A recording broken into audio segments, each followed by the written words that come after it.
Hi hello ನಮಸ್ತೆ ಎಲ್ಲರಿಗೂ S P S media ಚಾನಲಿನ ಮತ್ತೊಂದು ವಿಡಿಯೋಗೆ ಸ್ವಾಗತ ಸುಸ್ವಾಗತ. ಸ್ನೇಹಿತರೆ, ಎಲ್ಲರೂ ಹೇಗಿದ್ದೀರಾ? ಎಲ್ಲರೂ ಚೆನ್ನಾಗಿದ್ದೀರಾ ಅಂದ್ಕೊಂಡಿದ್ದೀನಿ. ನಾನು ಕೂಡ ತುಂಬಾ ಚೆನ್ನಾಗಿದ್ದೀನಿ. ಎಲ್ಲರೂ ಚೆನ್ನಾಗಿದ್ದೀರಾ ಅಂದ್ಕೊಂಡು ಭಾವಿಸ್ಕೊಂಡು ಇವತ್ತಿನ ಒಂದು ವಿಡಿಯೋನ ಶುರು ಮಾಡಿಬಿಡೋಣ. ಇವತ್ತಿನ ಒಂದು ವಿಡಿಯೋದಲ್ಲಿ ವೃಷಭ ರಾಶಿಯವರಿಗೆ ಸ್ನೇಹಿತರೆ ಜುಲೈ 18ರ ನಂತರ ಸಾಕಷ್ಟು ಬದಲಾವಣೆ ಅಂತಲೇ ಹೇಳ್ಬೋದು. ಈ ಒಂದು ವ್ಯಕ್ತಿಯಿಂದ ಸ್ನೇಹಿತರೆ ಅಪಾಯ ಕಾದಿದೆ ಅಂತಲೇ ಹೇಳ್ಬೋದು. ಯಾವುದರ ಬಗ್ಗೆ ಮುನ್ನೆಚ್ಚರಿಕೆಗಳನ್ನು ತೆಗೆದುಕೊಳ್ಬೇಕು ಅನ್ನೋದನ್ನ ಕಂಪ್ಲೀಟಾಗಿ ವೃಷಭ ರಾಶಿಯವರಿಗೆ ತಿಳಿಸ್ಕೊಡ್ತಾ ಹೋಗ್ತೀನಿ. ಇದನ್ನೆಲ್ಲ ಕಂಪ್ಲೀಟಾಗಿ ವೃಷಭ ರಾಶಿಯವರು ವೃತ್ತಿ ಜೀವನ, ವ್ಯಾಪಾರ, ವ್ಯವಹಾರದ ಬಗ್ಗೆ, ಪಾಲುದಾರಿಕೆ ಬಗ್ಗೆ, ನಿಮ್ಮ ಹೆಲ್ತ್ ಬಗ್ಗೆ, ಇನ್ನು ಮಕ್ಕಳ ಭವಿಷ್ಯ, ಶಿಕ್ಷಣದ ಬಗ್ಗೆ ಒಟ್ಟಾರೆಯಾಗಿ ತಿಳ್ಕೋಬೇಕು ಅಂದರೆ ಎಲ್ಲೂ ಕೂಡ ವಿಡಿಯೋನ ಸ್ಕಿಪ್ ಮಾಡಬಾರ್ದು. ಅಂದರೆ ವಿಡಿಯೋನ ಕಟ್ ಮಾಡಿ ಓಡಿಸ್ಕೊಂಡೋಗಿ ನೋಡ್ತೀನಿ ಅಂದರೆ ಫುಲ್ ಇನ್ಫಾರ್ಮೇಷನ್ ಅರ್ಥ ಆಗಲ್ಲ. ಸೊ ಹಾಗಾಗಿ ಎಲ್ಲ ವಿಡಿಯೋದಲ್ಲೂ ತಿಳಿಸ್ತಾ ಇರ್ತೀನಿ. ಮೊದಲಿಂದ ಕೊನೆ ತನಕ ಸಂಪೂರ್ಣವಾಗಿ ವಿಡಿಯೋವನ್ನು ವಾಚ್ ಮಾಡಿ. ವಿಡಿಯೋದಲ್ಲಿ ಒಳ್ಳೆ ಮಾಹಿತಿ ಸಿಕ್ಕಿದ್ದಲ್ಲಿ ದಯವಿಟ್ಟು ವಿಡಿಯೋಗೆ ಲೈಕ್ ಮಾಡೋದನ್ನ ಮರೆತಿದ್ದೀರಾ, ಲೈಕ್ ಮಾಡಿ. ಇನ್ನೂ ನನ್ನ ಚಾನಲ್ನ ಸಬ್ಸ್ಕ್ರೈಬ್ ಮಾಡ್ಕೊಳ್ದೇ ನೋಡ್ತಿದ್ರೆ ಎಸ್ ಪಿ ಎಸ್ ಮೀಡಿಯಾಗೆ ಸಬ್ಸ್ಕ್ರೈಬ್ ಆಗಿ ನಿಮ್ಮ ಅಭಿಪ್ರಾಯಗಳನ್ನು ಕಮೆಂಟ್ ಬಾಕ್ಸಲ್ಲಿ ತಿಳಿಸಬಹುದು. ಯಾರೆಲ್ಲ ಸಬ್ಸ್ಕ್ರೈಬ್ ಮಾಡ್ಕೊಂಡಿದ್ದೀರಾ ಅವ್ರಿಗೆ ಥ್ಯಾಂಕ್ ಯು ಸೋ ಮಚ್ ಅಂತ ಹೇಳ್ತಾ ವಿಡಿಯೋದ ಕಡೆ ಗಮನ ಕೊಟ್ಬಿಡೋಣ. ಓಂ ಶುಕ್ರಾಯ ನಮಃ ಅಂತ ಕಮೆಂಟ್ ಮಾಡಿ ವೃಷಭ ರಾಶಿಯವರು ಸ್ನೇಹಿತರೆ ಯಾರೆಲ್ಲ ವಿಡಿಯೋವನ್ನು ನೋಡ್ತಾ ಇದ್ದೀರಾ, ಹೆಚ್ಚು ಫ್ಯಾಮಿಲಿಗೆ, ಫ್ರೆಂಡ್ಸ್ಗೆ, ನಿಮ್ಮ ಹಿತೈಷಿಗಳು, ನಿಮ್ಮ ಕುಟುಂಬದಲ್ಲಿರುವಂತಹ ವೃಷಭ ರಾಶಿಯನ್ನು ಯಾರಾದರೂ ಹೊಂದಿದ್ರೆ ಅವ್ರಿಗೂ ಕೂಡ ವಿಡಿಯೋವನ್ನು ಶೇರ್ ಮಾಡಿ. ನಿಮ್ಮ ಕಡೆಯಿಂದ ಅದೃಷ್ಟದ ಭವಿಷ್ಯವನ್ನು ಅವರು ಕೂಡ ತಿಳ್ಕೊಂಡಂಗಾಗುತ್ತೆ. ಓಕೆ, ಒಟ್ಟಾರೆಯಾಗಿ ಹೇಳಬೇಕು ಅಂದರೆ ಜುಲೈ 2026 ವೃಷಭ ರಾಶಿಯವರಿಗೆ ಪ್ರಾಯೋಗಿಕ ಮತ್ತು ಪರಿವರ್ತನಾಶೀಲ ತಿಂಗಳು. 3ನೇ ಮನೆಯಲ್ಲಿ ಗುರುಗ್ರಹದಿಂದ ಬಲವಾದಂತಹ ಬೆಂಬಲ ಸಿಗುತ್ತದೆ. ಇದು ಸಂವಹನ, ಧೈರ್ಯ, ಸಣ್ಣ ಪ್ರಯಾಣಗಳು ಮತ್ತು ಕೌಶಲ್ಯಗಳಿಗೆ ಸಂಬಂಧಿಸಿದ ವಿಷಯಗಳನ್ನು ಸುಧಾರಿಸುತ್ತದೆ. ಅದೇ ಸಮಯದಲ್ಲಿ ನಿಮ್ಮ ಸ್ವಭಾವಕ್ಕೆ ಸ್ನೇಹಿತರೆ, ನಿಮ್ಮ ಸ್ವಭಾವದಿಂದ ಎಲ್ಲರೂ ಕೂಡ ನಿಮ್ಮ ಸ್ವಭಾವಕ್ಕೆ ಸ್ನೇಹಿತರೆ ಮಾರಿ ಹೋಗಲಿದ್ದಾರೆ ಅಂತಲೇ ಹೇಳಬಹುದು. ಅಂಥ ಮೃದು ಸ್ವಭಾವವನ್ನು ಹೊಂದಿರುವಂತಹ ವೃಷಭ ರಾಶಿಯ ವ್ಯಕ್ತಿಗಳಿಗೆ ಸ್ನೇಹಿತರೆ ಮುಂದಿನ ದಿನಗಳಲ್ಲಿ ನಿಮ್ಮ ಸ್ವಭಾವಕ್ಕೆ ತಕ್ಕಂತೆ, ನಿಮ್ಮ ಗೌರವಕ್ಕೆ ತಕ್ಕಂತೆ ಪ್ರತಿಫಲ ಸಿಗಲಿದೆ. 1ನೇ ಮನೆಯಲ್ಲಿ ಮಂಗಳನು ನಿಮ್ಮನ್ನು ಸಕ್ರಿಯ, ನೇರ ಮತ್ತು ಕೆಲವೊಮ್ಮೆ ತಾಳ್ಮೆ ಇಲ್ಲದವರನ್ನಾಗಿ ಮಾಡುತ್ತದೆ. 11ನೇ ಮನೆಯಲ್ಲಿ ಶನಿಯು ಆತುರದ ನಿರ್ಧಾರಗಳಿಗಿಂತ ನಿಧಾನ ಮತ್ತು ಸ್ಥಿರವಾದ ಕೆಲಸ ಉತ್ತಮ ಎಂದು ನಿಮಗೆ ನೆನಪಿಸುತ್ತದೆ. ಈ ತಿಂಗಳು ಪ್ರಗತಿಯನ್ನು ನೀಡಬಹುದು, ಆದರೆ ನೀವು ಧೈರ್ಯ ಮತ್ತು ತಾಳ್ಮೆಯನ್ನು ಸಂಯೋಜಿಸಿದಾಗ ಮಾತ್ರ ಫಲಿತಾಂಶಗಳು ಸ್ಥಿರವಾಗಿರುತ್ತವೆ. ಇನ್ನು ಗ್ರಹಗಳ ಸಂಚಾರ ಹೇಗಿರಲಿದೆ ಅಂದರೆ ಸ್ನೇಹಿತರೆ, ಸೂರ್ಯ 2ನೇ ಮನೆಯಲ್ಲಿ ಸಂಚಾರವನ್ನು ಮಾಡುತ್ತಿದೆ. ಮಿಥುನ ರಾಶಿಯಲ್ಲಿ ಜುಲೈ ದ್ವಿತೀಯಾರ್ಧದಿಂದ ಅಂದರೆ 18ನೇ ತಾರೀಕು ನಂತರ ಕರ್ಕ ರಾಶಿಯಿಂದ ಸ್ನೇಹಿತರೆ ಸಂಚಾರವನ್ನು ಮಾಡುತ್ತಿದೆ. ಆದಾಯ, ಮಾತು ಮತ್ತು ಕುಟುಂಬದ ಹಣಕಾಸುಗಳಿಂದ ಸಂವಹನ, ಧೈರ್ಯ, ಸಣ್ಣ ಪ್ರಯಾಣಗಳು ಮತ್ತು ಕೌಶಲ್ಯಗಳತ್ತ ಗಮನ ಬದಲಾಯಿಸುತ್ತದೆ. ಇನ್ನು ಶುಕ್ರ ಸ್ನೇಹಿತರೆ 3ನೇ ಮನೆಯಲ್ಲಿ ಸಂಚಾರ. ಸಿಂಹ ರಾಶಿಯಲ್ಲಿ ಮೊದಲ ಸಂವಹನ, ಧೈರ್ಯ, ಸಣ್ಣ ಪ್ರಯಾಣಗಳು, ಕೌಶಲ್ಯಗಳ ಮೂಲಕ ಸಾಂತ್ವನವನ್ನು ತರುತ್ತದೆ. ನಂತರ ಮನೆ, ಆಸ್ತಿ, ವಾಹನಗಳು ಮತ್ತು ಆಂತರಿಕ ಶಾಂತಿಯ ಮೂಲಕ ಸ್ನೇಹಿತರೆ.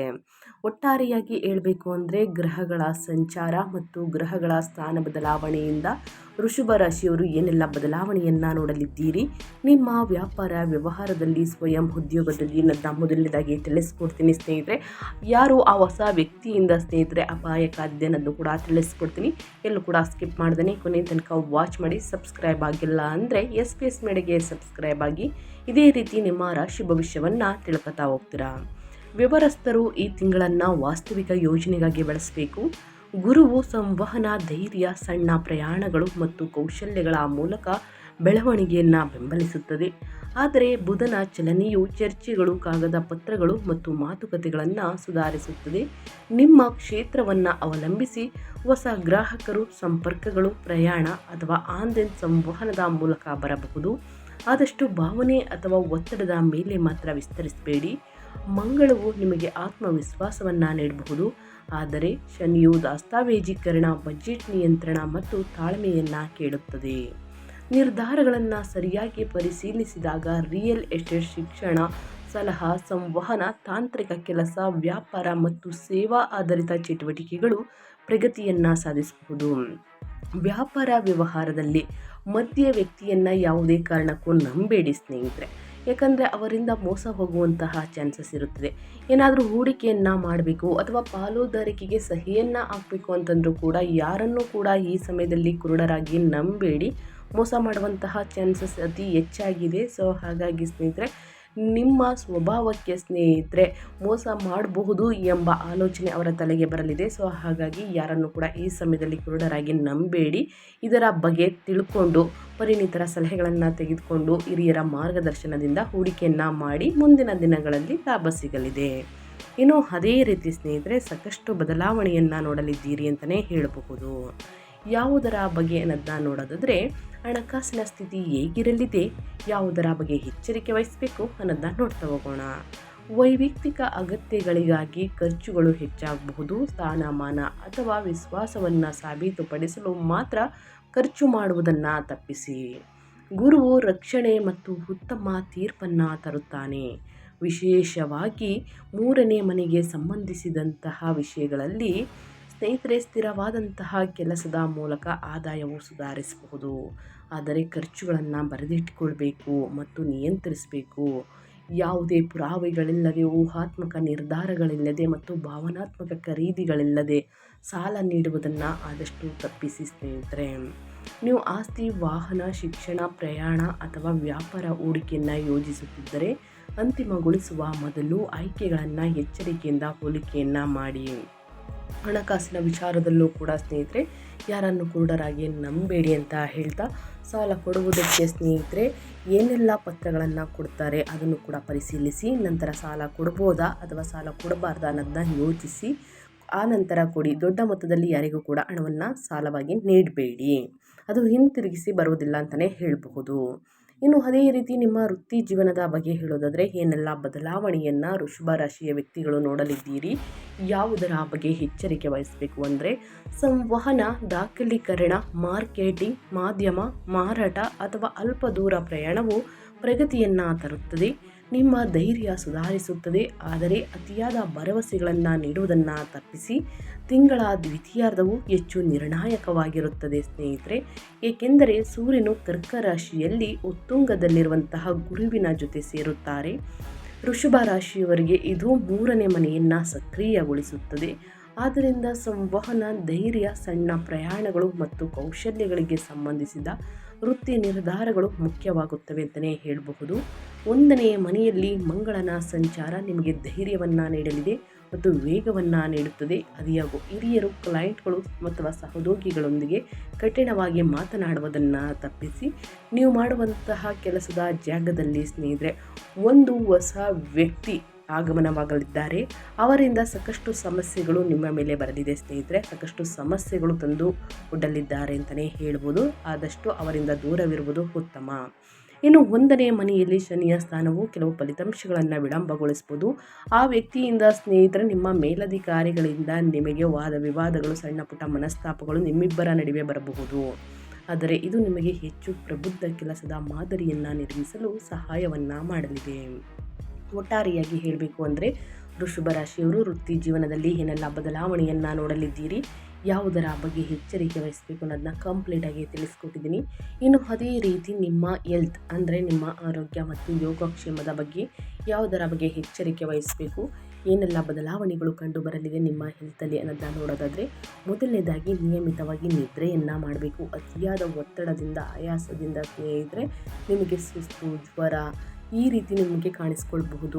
ಆದಷ್ಟು ಸ್ನೇಹಿತರೆ ಸಣ್ಣ ಪುಟ್ಟ ಲಘು ವ್ಯಾಯಾಮವನ್ನು ಮಾಡಿ, ಪ್ರಾಣಾಯಾಮವನ್ನು ಮಾಡಿ, ಸ್ವಲ್ಪ ವಿಶ್ರಾಂತಿಯನ್ನು ತೆಗೆದುಕೊಳ್ಳಿ. ಸರಳ ಆಹಾರವು ಸಹಾಯವನ್ನು ಮಾಡುತ್ತದೆ. ನಿಮಗೆ ಈಗಾಗಲೇ ದೀರ್ಘಕಾಲದ ಆರೋಗ್ಯ ಸಮಸ್ಯೆ ಇದ್ದರೆ ತಡ ಮಾಡದೆ ವೈದ್ಯಕೀಯ ಸಲಹೆಯನ್ನು ಅನುಸರಿಸಿ. ಜೊತೆಗೆ ಕಿವಿ, ಕರುಳು ಮತ್ತು ಹೊಟ್ಟೆಗೆ ಸಂಬಂಧಪಟ್ಟಂತಹ ಸಮಸ್ಯೆಗಳು, ರಕ್ತ ಪರಿಚಲನೆಗೆ ಸಂಬಂಧಿಸಿದಂತಹ ಸಮಸ್ಯೆಗಳಿಗೆ ಗಮನ ಕೊಡಬೇಕಾಗುತ್ತದೆ ವೃಷಭ ರಾಶಿಯ ವ್ಯಕ್ತಿಗಳು. ಮಂಗಳನ ಶಾಖ, ಸೂರ್ಯನ ಶಾಖದಿಂದ ಸ್ನೇಹಿತರೆ ಉಷ್ಣತೆ ಜಾಸ್ತಿಯಾಗಲಿದೆ. ಸೊ ಹಾಗಾಗಿ ಪ್ರತಿದಿನ ಚೆನ್ನಾಗಿ ನೀರನ್ನು ಕುಡಿಯಿರಿ. ಇನ್ನು ತಣ್ಣಗಿರುವಂತಹ ಪದಾರ್ಥಗಳನ್ನು ಸೇವಿಸಿ, ತಂಪಾದ ಪದಾರ್ಥಗಳನ್ನು ಕೂಡ ಸೇವಿಸಬೇಕು ಸ್ನೇಹಿತರೆ, ಯಾಕಂತಂದರೆ ನಿಮ್ಮ ಉಷ್ಣತೆ ಕಡಿಮೆಯಾಗಲಿದೆ. ಇನ್ನು ಹಸಿರು ತರಕಾರಿ, ಹಣ್ಣು, ಹಂಪಲುಗಳನ್ನು ಚೆನ್ನಾಗಿ ಸೇವಿಸುವುದು ಕೂಡ ಬಹಳ ಮುಖ್ಯ. ಅತಿಯಾದ ಒತ್ತಡವನ್ನು ಕಡಿಮೆ ಮಾಡಿ. ಇನ್ನು ಮಂಗಳನ ಶಾಖ ಕಿರಿಕಿರಿ ಮತ್ತು ಚಡಪಡಿಕೆಯನ್ನು ಹೆಚ್ಚಿಸಬಹುದು. ಆದ್ದರಿಂದ ಅನಿಯಮಿತ ಆಹಾರ, ಕೋಪ ಮತ್ತು ಅತಿಯಾದ ಕೆಲಸವನ್ನು ತಪ್ಪಿಸಿ ನಿರ್ಲಕ್ಷ್ಯಪಟ್ಟಂತಹ ಸಮಸ್ಯೆಯನ್ನು ಮುಂದೂಡಬಾರದು ಎಂದು ಶನಿ ಗ್ರಹ ಸೂಚಿಸುತ್ತಿದೆ. ಗ್ರಹಗಳ ಸೂಚನೆ ಪ್ರಕಾರ ಸ್ನೇಹಿತರೆ, ಯಾವುದೇ ಸಮಸ್ಯೆ ಕಂಡು ಬಂದಿದ್ದಲ್ಲಿ ಸ್ನೇಹಿತರೆ ತಕ್ಷಣ ವೈದ್ಯರನ್ನು ಭೇಟಿ ಮಾಡಿ ಕೊಡುವಂತಹ ಸಲಹೆಯನ್ನು ಅನುಸರಿಸುವುದು ಬಹಳ ಮುಖ್ಯ. ಅದನ್ನು ಸ್ನೇಹಿತರೆ ನಿರ್ಲಕ್ಷ್ಯ ಮಾಡಬೇಡಿ ಅಂತ ಹೇಳ್ತಾ ಇದೊಂದು ಕಿವಿ ಮಾತು ಅಂತ ಅನ್ಕೊಳ್ಳಿ ವೃಷಭ ರಾಶಿಯ ವ್ಯಕ್ತಿಗಳಿಗೆ. ಇನ್ನು ಕುಟುಂಬ ಮತ್ತು ವೈಯಕ್ತಿಕ ಸಂಬಂಧಗಳ ಬಗ್ಗೆ ಹೇಳೋದಾದರೆ, ನಿಮ್ಮ ಪ್ರೇಮ ಜೀವನದಲ್ಲಿ ಏನೆಲ್ಲ ಬದಲಾವಣೆಗಳು ಕಂಡು ಬರಬಹುದು, ಯಾವುದರ ಬಗ್ಗೆ ಎಚ್ಚರಿಕೆ ವಹಿಸಬೇಕು ಅನ್ನೋದನ್ನ ನೋಡ್ತಾ ಹೋಗೋಣ. ಸ್ನೇಹಿತರೆ, ಪ್ರೇಮ ಜೀವನದ ಬಗ್ಗೆ ಹೇಳೋದಾದರೆ ಮಿಶ್ರ ಫಲಿತಾಂಶ. ಸ್ನೇಹಿತರೆ, ನಿಮ್ಮ ಆಯ್ಕೆ ಉತ್ತಮವಾಗಿದ್ದರೆ ಮಾತ್ರ ಮುಂದಿನ ದಿನಗಳು ಕೂಡ ನಿಮ್ಮ ಜೀವನ ಉತ್ತಮವಾಗಿರಲಿದೆ. ದುಡುಕಿನ ಸಂಗಾತಿ ಒಳ್ಳೆಯದಲ್ಲ ಅಂತಲೇ ಹೇಳ್ಬೋದು. ಯಾಕಂದರೆ ಅವರಿಂದನೇ ಸಾಕಷ್ಟು ಸಮಸ್ಯೆಗಳು, ಜಗಳಗಳು, ಮನಸ್ತಾಪಗಳು, ಕಿರಿಕಿರಿಗಳು, ಇನ್ನು ಕುಟುಂಬದಲ್ಲಿ ಬೇರ್ಪಡುವಿಕೆ ಸಾಕಷ್ಟು ಉದ್ಭವಿಸಬಹುದು. ಸೊ ಹಾಗಾಗಿ ಯಾವುದೇ ಆಯ್ಕೆಯನ್ನು ಮಾಡಬೇಕಾದರೂ ಕೂಡ ಯೋಚಿಸಿ ಸ್ನೇಹಿತರೆ, ನಿಧಾನವಾಗಿ ದುಡುಕಿನ ನಿರ್ಧಾರಗಳನ್ನು ತೆಗೆದುಕೊಳ್ಳದೇ ಸ್ನೇಹಿತರೆ ನಿಮ್ಮ ಸಂಬಂಧಗಳಲ್ಲೂ ಕೂಡ ಸ್ನೇಹಿತರೆ ಬಹಳಷ್ಟು ಎಚ್ಚರಿಕೆ ವಹಿಸಬೇಕಾಗುತ್ತದೆ. ನೀವು ಒಡ ಹುಟ್ಟಿದವರು ಮತ್ತು ಸಂಬಂಧಿಕರೊಂದಿಗೆ ಹೆಚ್ಚು ಸಂವಹನ ನಡೆಸಬಹುದು. ಕುಟುಂಬದೊಂದಿಗೆ ಸಣ್ಣ ಪ್ರವಾಸಗಳು ಸಾಧ್ಯ. ತಿಂಗಳ ದ್ವಿತೀಯಾರ್ಧದಲ್ಲಿ ಶುಕ್ರ ರಾಶಿ ಬದಲಾಗುವುದರಿಂದ ಭಾವನಾತ್ಮಕ ಉಷ್ಣತೆ ಹೆಚ್ಚಾಗುತ್ತದೆ. ಆದರೆ 4ನೇ ಮನೆಯಲ್ಲಿ ಕೇತು ಮನೆ, ಆಸ್ತಿ, ವಾಹನಗಳು ಮತ್ತು ಆಂತರಿಕ ಶಾಂತಿಗೆ ಸಂಬಂಧಿಸಿದ ವಿಷಯಗಳಲ್ಲಿ ದೂರ ಅಥವಾ ಗೊಂದಲವನ್ನು ಉಂಟು ಮಾಡಬಹುದು. ಆದಷ್ಟು ಮೃದುವಾಗಿ ಮಾತನಾಡಿ. ಪ್ರತಿಯೊಂದು ಸಣ್ಣ ವಿಷಯವನ್ನು ಚರ್ಚೆಯಾಗಿ ಪರಿವರ್ತಿಸಬೇಡಿ ಸ್ನೇಹಿತರೆ. ನೀವು ದೂರ ಪ್ರಯಾಣಿಸಲು ಸ್ನೇಹಿತರೆ ಯೋಜಿಸಬಹುದು ಕುಟುಂಬದೊಂದಿಗೆ. ಇದು ಒಂದು ಒಳ್ಳೆಯ ಸಿಹಿ ಸುದ್ದಿ ಅಂತಲೇ ಹೇಳಬಹುದು. ಧಾರ್ಮಿಕ ಸ್ಥಳಗಳಿಗೆ ಭೇಟಿಯನ್ನು ನೀಡಲಿದ್ದೀರಿ. ಇನ್ನು ಅಡಚಣೆಯಿಂದ ನಿಂತು ಹೋಗಿದ್ದಂತಹ ಕಾರ್ಯಗಳು ಮತ್ತೆ ಪ್ರಾರಂಭಗೊಳ್ಳಲಿದೆ. ನೀವು ಮೊದಲು ಕೇಳಿಸ್ಕೊಳ್ಳಿ, ನಂತರ ಪ್ರತಿಕ್ರಿಯಿಸಿದಾಗ ವೈವಾಹಿಕ ಮತ್ತು ಕುಟುಂಬ ಸಾಮರಸ್ಯವು ಸುಧಾರಿಸಲಿದೆ ಸ್ನೇಹಿತರೆ. ಮದುವೆ ಯೋಗ ಇದೆ ಮತ್ತು ಸಂತಾನ ಭಾಗ್ಯದ ಶುಭ ವಾರ್ತೆಯನ್ನು ಕೂಡ ಈ ತಿಂಗಳಿಂದ ಕೇಳಲಿದ್ದೀರಿ ಸ್ನೇಹಿತರೆ. ಒಟ್ಟಾರೆಯಾಗಿ ಹೇಳಬೇಕು ಅಂದರೆ ಮಿಶ್ರ ಫಲಿತಾಂಶವನ್ನು ಕುಟುಂಬದಲ್ಲಿ ನೋಡಲಿದ್ದೀರಿ ಅಂತ ಹೇಳ್ತಾ, ಇನ್ನು ವೃಷಭ ರಾಶಿಯ ವಿದ್ಯಾಭ್ಯಾಸದ ಬಗ್ಗೆ ಹೇಳೋದಾದರೆ ಏನೆಲ್ಲ ಬದಲಾವಣೆಯನ್ನು ನೋಡಲಿದ್ದೀರಿ ಅನ್ನೋದನ್ನ ನೋಡ್ತಾ ಹೋಗೋಣ. ಮನೆಯಿಂದ ಅಧ್ಯಯನ ಅಂದರೆ ಸ್ನೇಹಿತರೆ ಆಸ್ತಿ ಸಂಬಂಧಿತ ಶಿಕ್ಷಣ, ವಾಹನಗಳು, ಎಂಜಿನಿಯರಿಂಗ್, ಮೂಲಭೂತ ಅಂಶಗಳು ಮತ್ತು ಶೈಕ್ಷಣಿಕ ಸ್ಥಿರತೆ ಸುಧಾರಿಸುತ್ತದೆ. ಬುಧನ ಚಲನೆಯು ಪರಿಷ್ಕರಣೆ, ಚರ್ಚೆ ಮತ್ತು ಲಿಖಿತ ಅಭ್ಯಾಸದ ಮೂಲಕ ಕಲಿಕೆಗೆ ಸಹಾಯವನ್ನು ಮಾಡುತ್ತದೆ. ಸ್ಪರ್ಧಾತ್ಮಕ ಪರೀಕ್ಷೆಗಳಿಗೆ ತಯಾರಿಯನ್ನು ನಡೆಸುತ್ತಿರುವಂತಹ ವಿದ್ಯಾರ್ಥಿಗಳು ನಿಗದಿತ ವೇಳಾಪಟ್ಟಿಯನ್ನು ಕಾಯ್ದುಕೊಳ್ಳಬೇಕಾಗುತ್ತದೆ. ಇತರರೊಂದಿಗೆ ಹೋಲಿಕೆ ಮಾಡುವುದನ್ನು ತಪ್ಪಿಸಿ ಒಂದೊಂದೇ ವಿಷಯವನ್ನು ಪೂರ್ಣಗೊಳಿಸುವತ್ತ ಗಮನ ಹರಿಸಿ. ಶಿಕ್ಷಕರು, ಹಿರಿಯರು ಅಥವಾ ಮಾರ್ಗದರ್ಶಕರ ಮಾರ್ಗದರ್ಶನ ಈ ತಿಂಗಳು ತುಂಬ ಉಪಯುಕ್ತವಾಗಬಹುದು. ಪ್ರತಿದಿನ ಒಂದು ವೇಳಾಪಟ್ಟಿಯನ್ನು ರಚಿಸಿ ಸರಿಯಾದ ಸಮಯಕ್ಕೆ ಕೂತು ಅಧ್ಯಯನವನ್ನು ಮಾಡಿ. ಖಂಡಿತವಾಗಿಯೂ ಉನ್ನತ ಫಲಿತಾಂಶವನ್ನು ಖಂಡಿತವಾಗಿಯೂ ಗಳಿಸಲಿದ್ದೀರಿ ಅಂತಲೇ ಹೇಳಬಹುದು. ಬೇರೆಯವರಿಗೆ ಹೋಲಿಕೆಯನ್ನು ಮಾಡುವುದನ್ನು ಆದಷ್ಟು ನಿಲ್ಲಿಸಿ ಸ್ನೇಹಿತರೆ. ಇದರಿಂದನೇ ಸಾಕಷ್ಟು ಸಮಸ್ಯೆಗಳು ಉದ್ಭವಿಸಬಹುದು. ನಿಧಾನವಾಗಿ ಆಗಲಿ ಒಂದೊಂದೇ ವಿಷಯವನ್ನು ಪೂರ್ಣಗೊಳಿಸುವುದಕ್ಕೆ ಗಮನ ಕೊಡಿ. ಇನ್ನು ಈ ತಿಂಗಳಲ್ಲಿ ಅನುಸರಿಸಬೇಕಾದ ಜ್ಯೋತಿಷ್ಯದ ಪರಿಹಾರಗಳನ್ನು ತಿಳಿಸ್ಕೊಡ್ತೀನಿ. ಗ್ರಹಗಳ ಅನುಕೂಲಕರ ಫಲಿತಾಂಶಗಳನ್ನು ಬಲಪಡಿಸಲು ಸರಳ ಪರಿಹಾರಗಳನ್ನು ಅನುಸರಿಸಬೇಕಾಗುತ್ತದೆ. ಇನ್ನು ಗ್ರಹಗಳ ಸಂಚಾರದ ಸಮಯದಲ್ಲಿ ಸ್ನೇಹಿತರೆ ಸಾಕಷ್ಟು ಸಮಸ್ಯೆಗಳು ಕೂಡ ಬರಬಹುದು. ಆವಾಗ ಏನೆಲ್ಲ ಪರಿಹಾರವನ್ನು ಮಾಡಬೇಕು ಅನ್ನೋದನ್ನ ನೋಡ್ತಾ ಹೋಗೋಣ. ಮೊದಲನೇದಾಗಿ ಮುಂಜಾನೆ ಬೇಗ ಎದ್ದು ಬೆಳಗ್ಗೆ ಸ್ನೇಹಿತರೆ ಸೂರ್ಯ ನಮಸ್ಕಾರವನ್ನು ಮಾಡಿ ಸೂರ್ಯ ದೇವರಿಗೆ ಅಗ್ರವನ್ನು ನೀಡುತ್ತಾ ಸೂರ್ಯ ನಮಸ್ಕಾರದ ಜೊತೆಗೆ ಆದಿತ್ಯ ಹೃದಯ ಸ್ತೋತ್ರವನ್ನು 11 ಬಾರಿ ಹೇಳಿ ಸ್ನೇಹಿತರೆ. ಓಂ ಆದಿತ್ಯಾಯ ನಮಃ, ಓಂ ಆದಿತ್ಯಾಯ ನಮಃ ಅಂತ ಸ್ನೇಹಿತರೆ 11 ಬಾರಿ ಹೇಳಿ. ಇನ್ನು ಅದರ ಜೊತೆಗೆ ಶುಕ್ರವಾರ ಮತ್ತು ಮಂಗಳವಾರದ ದಿನ ಸ್ನೇಹಿತರೆ ನಿಮ್ಮ ಮನೆಯಲ್ಲಿ ದೀಪವನ್ನು ಹಚ್ಚಬೇಕಾದ್ರೆ ತುಪ್ಪದ ದೀಪವಾದರೂ ಓಕೆ. ಇನ್ನು ಮಾಮೂಲಿ ಸ್ನೇಹಿತರೆ ಎಳ್ಳೆಣ್ಣೆಯ ದೀಪವನ್ನು ಹಚ್ಚಬೇಕಾದ್ರೆ ದೀಪದ ಒಳಗೆ 4 ಎಣ್ಣೆಯ ಒಳಗೆ 4 ಲವಂಗವನ್ನು ಹಾಕಿ ಹಚ್ಚುವುದರಿಂದ ಸ್ನೇಹಿತರೆ ರಾಹು ಕೇತುವಿನ ಪ್ರಭಾವ ಸ್ವಲ್ಪ ಕಡಿಮೆಯಾಗಲಿದೆ. ಸೊ ಹಾಗಾಗಿ ಈ ಒಂದು ಪರಿಹಾರವನ್ನು ಮಾಡುವುದು ಉತ್ತಮ. ತಪ್ಪದೆ ಈ ಸಣ್ಣ ಪುಟ್ಟ ಪರಿಹಾರವನ್ನು ಮಾಡಿ ಆದಷ್ಟು ಬಡವರಿಗೆ, ನಿರ್ಗತಿಕರಿಗೆ ನಿಮ್ಮ ಕೈಯಲ್ಲಾದಷ್ಟು ಸಹಾಯವನ್ನು ಮಾಡಿ ಅಂತ ಹೇಳ್ತಾ ನಾನು ವಿಡಿಯೋವನ್ನು ಎಂಡ್ ಮಾಡ್ತಾ ಇದ್ದೀನಿ.